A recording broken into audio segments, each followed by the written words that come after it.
Hey, baby.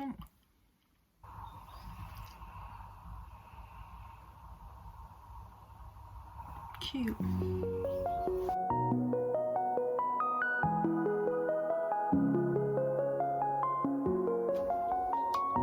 Hi, pals. Today is kind of a different topic. It is related to my usual three things: gay, books, disabled. The title of the video has already told you what this video is. So this is something I haven't ever really spoken about before. So the video is going to be talking about hair loss. You might be thinking, what the fuck, why are you talking about this? You haven't lost any of your hair. Well,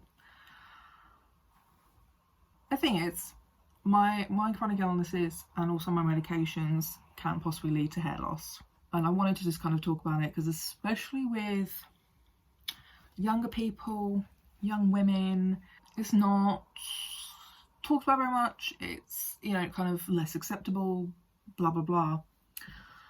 And I'm in a lot of Facebook support groups and other kinds of online support groups of people who are in similar situations as me, whether it's the same illnesses, same medications, or similar ones. I just wanted to kind of discuss it a bit. So for me personally, Crohn's can lead to malabsorption, which just means that my body cannot absorb what I eat. So far it's been relatively fine. I had a period when I was anemic, likely because of that, because I had such intense and high inflammation, my colon couldn't absorb anything. So I became anemic, and that was horrendous. It was some of the worst fatigue I felt in my life. This can also happen with other illnesses that affect your stomach. Stress can be a major factor in hair loss. That's not even just like, that's for everybody, but you're more likely to be stressed as a disabled, chronically ill person.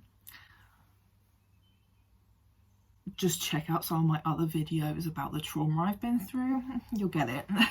And then, like I said, medications can also lead to hair loss. There's probably loads of others, but the ones that I'm on or could be on are things like immunosuppressants. That can be like azathioprine, I think is how it's pronounced, or mercaptopurine. I'm on that one. Biologics as well. There's a long list of those, but I'm currently on adalimumab. And then also steroids, which I'm also on. So being on a combination of the three, we love it. But yeah, there's probably other medications that can cause hair loss. And also it varies from person to person how likely it is that you're going to experience hair loss with any of these things. It is all kind of just like a lottery, basically. So even though I may not have experienced obvious hair loss, I am kind of experiencing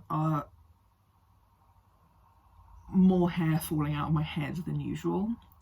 And I have noticed that I've always had baby hairs, so like that's nothing new to me, but I have noticed some of the ones like around here have been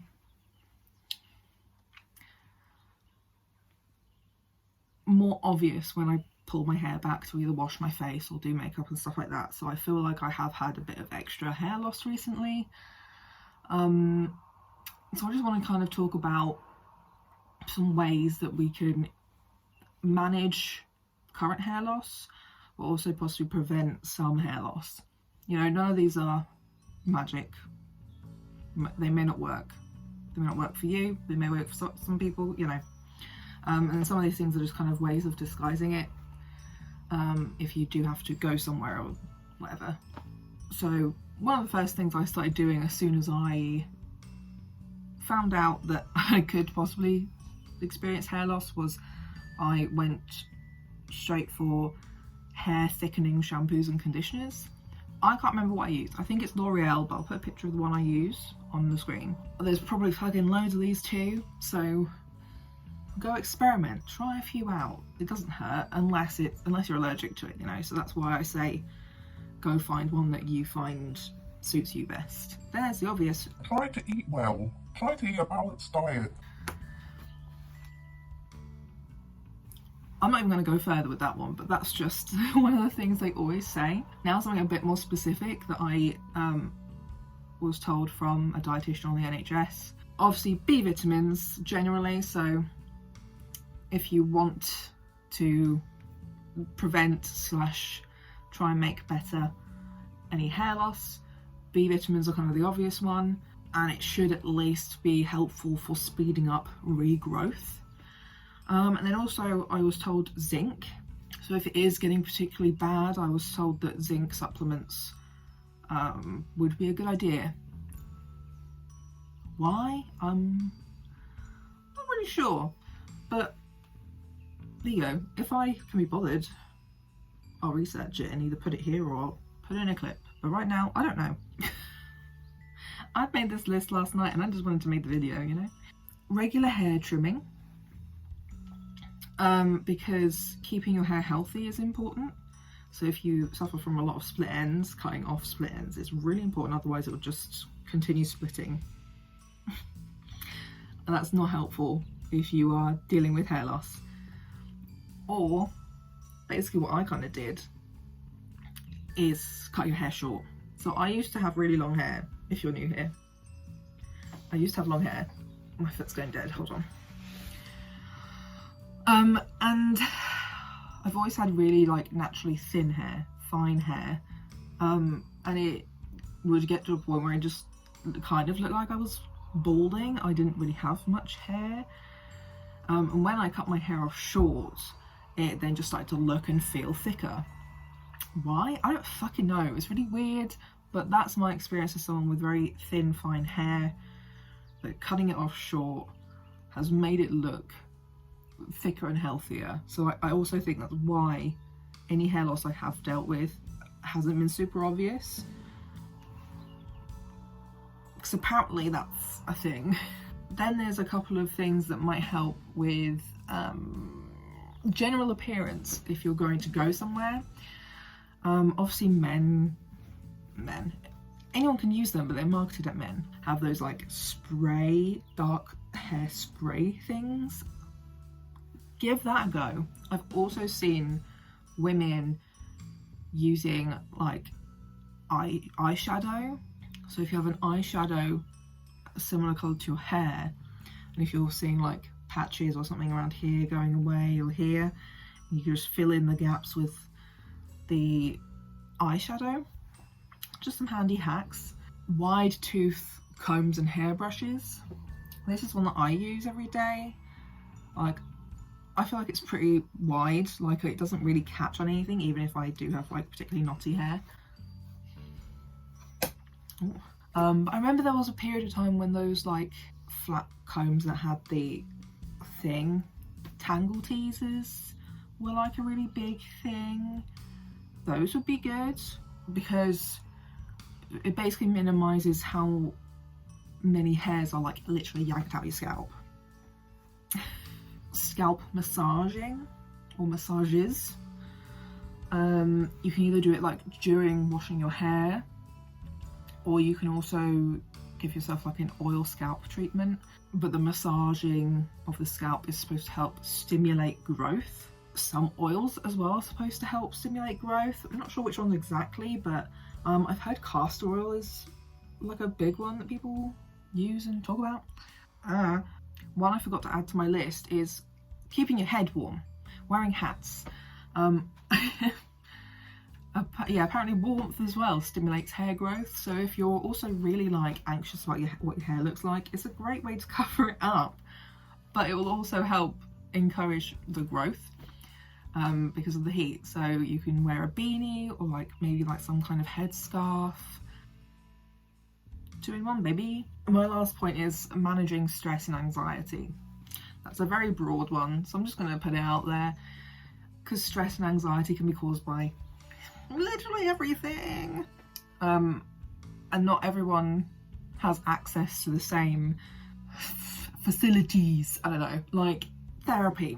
Therapy is very useful for me, but I know not many people can access it, whether it's like private therapy or NHS talking counselling, you know, things like that. I know those aren't accessible to everybody, but that's why I sort of say, as a general note, managing stress and anxiety. Sometimes learning how to build your own boundaries is really important, because then you're taking more care of yourself, your needs, rather than everybody else's needs all at once. But yeah, those are my general points and tips. Mixture of what I've personally learnt, tried and done myself, heard from hairdressers, heard from other people with chronic conditions, heard from doctors. So I just wanted to put them all together. It's just like hey, it's not just you. It's not just you. A lot of us are dealing with it, whether it's minimally or quite obviously and extremely. You know, especially things like chemotherapy and radiation obviously can lead to that hair loss. But there are things you can try. As I said at the beginning, they're not magic. They don't all work for everybody. But, you know, it's worth a go. Hi friends, editing me here. I just wanted to quickly plug, if you wanted to buy any products or anything that I've mentioned today, I have a Honey code link thing in the description.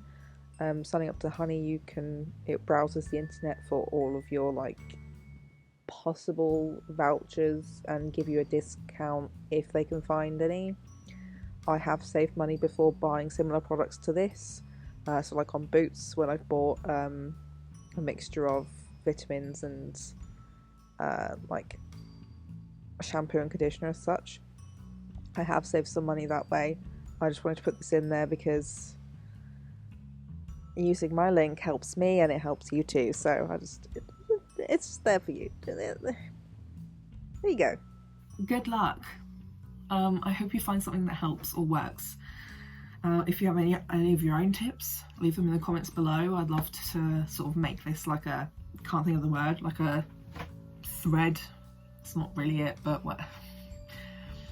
An area you can go and check for other people's advice and tips. A hub, I guess. There we go. Please like the video if you found any of these tips helpful or you learned something new today. Subscribe to my channel. I talk about chronic illness, disabled stuff semi-regularly. Also share this video if you know other people dealing with a similar issue. And I guess that's it from me this week.